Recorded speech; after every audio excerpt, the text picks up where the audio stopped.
Ako si CJ Domasig from Teatro Mariqueño na ngayon ay member ng Water Benders, isang water patrol unit ng Greenpeace Water Patrol. Magandang umaga.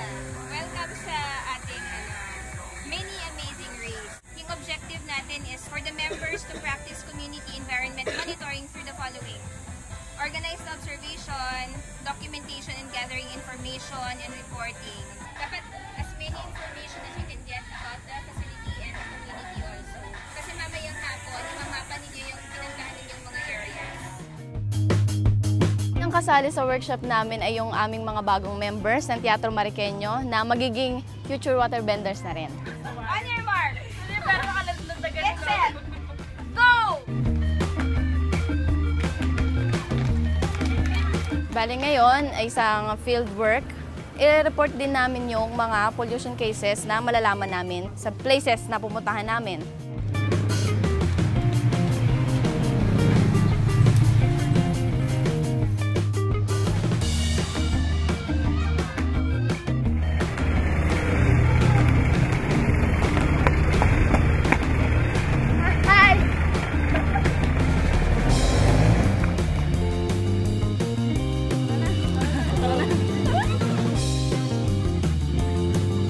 Expect na sana makakatulong namin sila sa aming mga susunod na projects.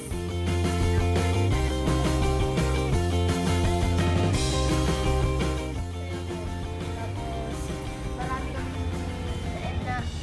na-explore na lugar. Masaya po, sobra. Kasi parang first time ko pong gumawa ng Amazing Race. Kasi yung Amazing Race ko parang napapanood ko lang po. Sobrang pero ngayon po, sobrang saya, na nakakapagod, na sobrang daming experience na natutunan. Masaya po, kahit po talo kami. At least po na-enjoy po namin. Hindi po yung pero haggard po kami. Nakaka-enjoy po kasi po marami po kaming na-explore na lugar. Tapos po, yung mga experience po ng mga taong malapit sa pabrika, nalaman din po. Kailangan namin itong gawin para ma-open yung mind ng aming participants sa mga nagaganap sa ating kapaligiran mismo dito sa Marikina. Kaya dito tayo ngayon para i-share ang ating mga nalaman sa ating mga napuntahang mga lugar. Tinanong po namin sila kung may mga parang indikasyon ng pollution. Indikasyon ng pollution sa lugar nila.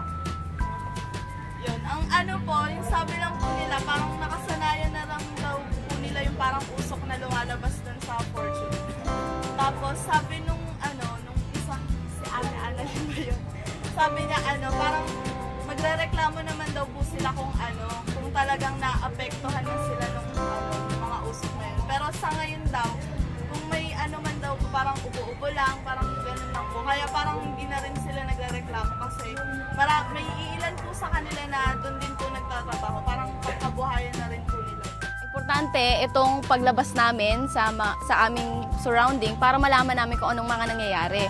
So kung alam namin yung nangyayari, alam natin kung ano yung mga aksyong gagawin natin. Hindi tayo magkakamali sa bawat takbang na gagawin natin. Like kung may malalaman tayong mga pollution cases, may i-report natin sa mga kinauukulan or may ipapaalam natin sa ibang tao na ganito ang nangyayari dito. Anong kailangan natin gawin? Anong kailangan solusyon natin? Simple information na nag-gather nila. Pag nagreklamo sila, kunyari sa barangay or